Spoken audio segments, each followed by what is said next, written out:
अकाल मृत्यु वो मरे जो काम करे चंडाल का, काल भी उसका क्या बिगाड़े भक्त हो जो महाकाल का।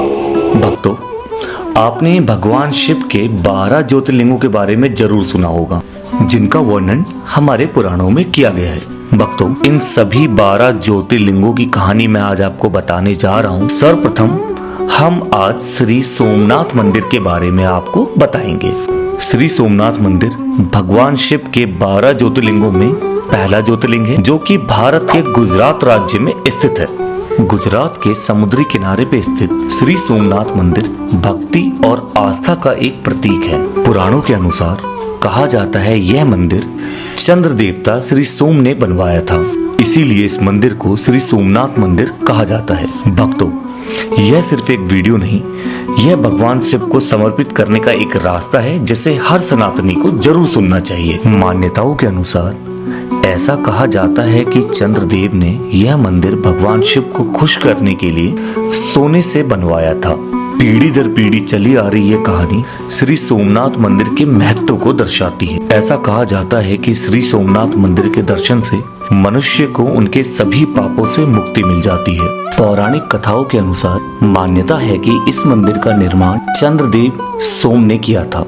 दक्ष प्रजापति की 27 कन्याएं थीं, उन सभी का विवाह चंद्रदेव के साथ हुआ था, किंतु चंद्रमा का समस्त अनुराग व प्रेम उनमें से केवल रोहिणी के प्रति ही रहता था।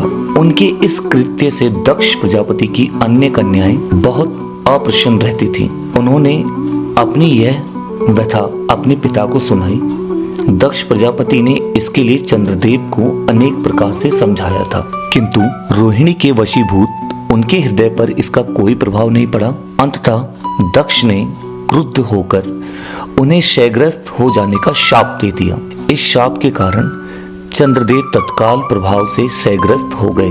उनके क्षयग्रस्त होते ही पूरी पृथ्वी पर क्षुधा, शीतलता, वर्णन का उनका सारा कार्य रुक गया और चारों ओर त्राही त्राही मच गई, जिससे चंद्रमा भी बहुत दुखी और चिंतित थे। चंद्रदेव की यह स्थिति देखकर इंद्र देवता तथा सभी ऋषिगण उनके उद्धार के लिए विश्व पितामह ब्रह्मा जी के पास गए तथा सारी बातों को सुनकर ब्रह्मा जी ने कहा, चंद्रमा अपने शाप विमोचन के लिए अन्य देवों के साथ पवित्र प्रभास क्षेत्र में जाकर मृत्युंजय भगवान शिव की आराधना करें। उनकी कृपा से अवश्य ही इनका शाप नष्ट हो जाएगा और ये रोग मुक्त हो जाएंगे। उनके कथानुसार चंद्रदेव ने मृत्युंजय भगवान की आराधना का सारा कार्य पूरा किया। उन्होंने घोर तपस्या करते हुए 10 करोड़ बार महामृत्युंजय मंत्र का जप किया। इससे प्रसन्न होकर मृत्युंजय भगवान शिव ने उन्हें अमरत्व का वर प्रदान किया। उन्होंने कहा, चंद्रदेव, तुम शोक ना करो, मेरे वर से तुम्हारा शाप मोचन होगा, साथ ही प्रजापति दक्ष के वचनों की रक्षा भी हो जाएगी। कृष्ण पक्ष में प्रतिदिन तुम्हारी एक एक कला क्षीण होगी, किंतु पुनः शुक्ल पक्ष में उसी कर्म से तुम्हारी एक एक कला बढ़ जाया करेगी। इस प्रकार प्रत्येक पूर्णिमा को तुम्हें पूर्ण चंद्रतत्व प्राप्त रहेगा। चंद्रमा को मिलने वाले इस वरदान से सारे लोगों के प्राणी प्रसन्न हो उठे। सुधाकर चंद्रदेव पुनः 10 दिशाओं में शुद्धा वर्णन का कार्य पूर्वत करने लगे। शाप मुक्त होकर चंद्रदेव ने अन्य देवी देवताओं के साथ मिलकर मृत्युंजय भगवान से प्रार्थना की कि आप माता पार्वती के साथ सदा के लिए प्राणों के उद्धार्थ यहाँ निवास करें। भगवान शिव ने उनकी इस प्रार्थना को स्वीकार करके ज्योतिर्लिंग के रूप में माता पार्वती के साथ तभी से यहाँ रहने लगे। पावन प्रभास क्षेत्र में स्थित इस सोमनाथ ज्योतिर्लिंग की महिमा महाभारत, श्रीमद् भागवत तथा स्कंद पुराण आदि में विस्तार से बताई गई है। चंद्रमा का नाम सोम भी है। उन्होंने भगवान शिव को ही अपना नाथ स्वामी मानकर यहाँ तपस्या की थी। अंततः इस ज्योतिर्लिंग को सोमनाथ कहा जाता है। इसके दर्शन, पूजन, आराधना से ही भक्तों के जन्म जन्मांतर के सारे पाप विनष्ट हो जाते हैं। वे भगवान शिव और माता पार्वती की अक्षय कृपा का पात्र बन जाते हैं। मोक्ष का मार्ग उनके लिए सहज ही सुलभ हो जाता है। उनके लौकिक पारलौकिक सारे कृत्य स्वयं सफल हो जाते हैं। भक्तों, अभी तक हमने जो भी जानकारी आपको दी उसमें इस बात का वर्णन किया गया था कि कैसे चंद्रदेव ने इस मंदिर का निर्माण किया। अब हम बात करेंगे सोमनाथ मंदिर के इतिहास की। सर्वप्रथम एक मंदिर ईशा के पूर्व में अस्तित्व में था, जिस जगह पर द्वितीय बार मंदिर का पुनः निर्माण 7वीं सदी में वल्लभी के मैत्रिक राजाओं ने किया। 8वीं सदी में सिंध के अरबी गवर्नर जुनायद ने इसे नष्ट करने के लिए अपनी सेना भेजी। गुज्जर परिहार राजा नागभट्ट ने 1815 ईस्वी में इसका तीसरी बार पुनः निर्माण किया। इस मंदिर की महिमा और कीर्ति दूर दूर तक फैली हुई है। अरब यात्री अल बरूनी ने अपने यात्रा में इसका वर्णन लिखा, जिससे प्रभावित होकर महमूद गजनवी ने सन 1025 में लगभग 5000 साथियों के साथ मिलकर इस मंदिर पे हमला किया था और साथ ही साथ मंदिर की सारी संपत्ति को लूट लिया था। इस हमले के बाद मंदिर कई जगह से नष्ट कर दिया गया था। इससे भी दुखद ये था, इस मंदिर के अंदर पूजा अर्चना कर रहे थे जिन सभी का इस हमले में कत्ल कर दिया गया था। इसके बाद गुजरात के राजा भीम और मालवा के राजा भोज ने इसका पुनः निर्माण कराया।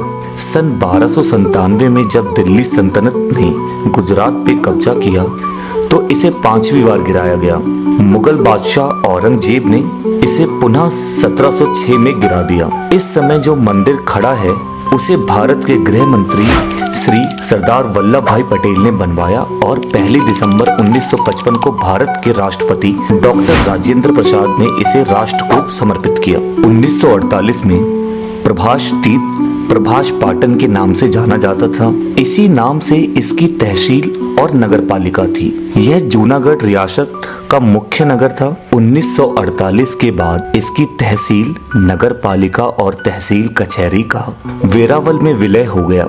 इस मंदिर को कई बार तोड़ा गया तथा इसका पुनः निर्माण किया गया, पर शिवलिंग यथावत वहीं बना रहा। लेकिन सन 1026 में महमूद गजनी ने जो शिवलिंग खंडित किया वह यही आदि शिवलिंग था। इसके बाद प्रतिष्ठित किए गए शिवलिंग को 1300 में अलाउद्दीन की सेना ने खंडित किया और इसके बाद कई बार मंदिर और शिवलिंग को खंडित किया गया। बताया जाता है आगरे के किले में रखे देवद्वार सोमनाथ मंदिर के हैं। महमूद गजनी सन 1026 में लूटपाट के दौरान इन द्वारों को अपने साथ ले गया था। सोमनाथ मंदिर के मूल मंदिर स्थल पर मंदिर ट्रस्ट द्वारा निर्मित नवीन मंदिर स्थापित है। राजा कुमार पाल द्वारा इसी स्थान पर अंतिम मंदिर बनवाया गया था।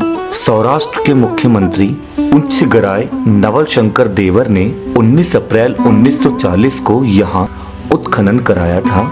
इसके बाद भारत सरकार के पुरातत्व विभाग ने उत्खनन द्वारा प्राप्त ब्रह्मशिला पर शिव का ज्योतिर्लिंग स्थापित किया। सौराष्ट्र के पूर्व राजा दिग्विजय सिंह ने 8 मई 1950 को मंदिर की आधारशिला रखी थी तथा 11 मई 1951 को भारत के प्रथम राष्ट्रपति डॉक्टर राजेंद्र प्रसाद ने मंदिर में ज्योतिर्लिंग की स्थापना की। नवीन सोमनाथ मंदिर 1962 में पूर्ण निर्मित हो गया। 1970 में जामनगर की राजमाता ने अपने पति की स्मृति में उनके नाम से दिग्विजय द्वार बनवाया। इस द्वार के पास राजमार्ग है और पूर्व गृह मंत्री सरदार वल्लभ भाई पटेल जी की प्रतिमा है। सोमनाथ मंदिर के निर्माण में सरदार श्री वल्लभ भाई पटेल जी का बड़ा योगदान रहा है। जैसा कि इस वीडियो की शुरुआत में मैंने आपको बताया था, 12 ज्योतिर्लिंगों की कहानियां मैं 12 वीडियोस के द्वारा आप तक पहुंचाऊंगा तथा इसके इतिहास और मान्यता की संपूर्ण जानकारी आपको दूंगा। अगर ये वीडियो आपको अच्छा लगा हो तो हमारे चैनल को सब्सक्राइब करें, कमेंट में हर हर महादेव जरूर लिखें। जय भोलेनाथ।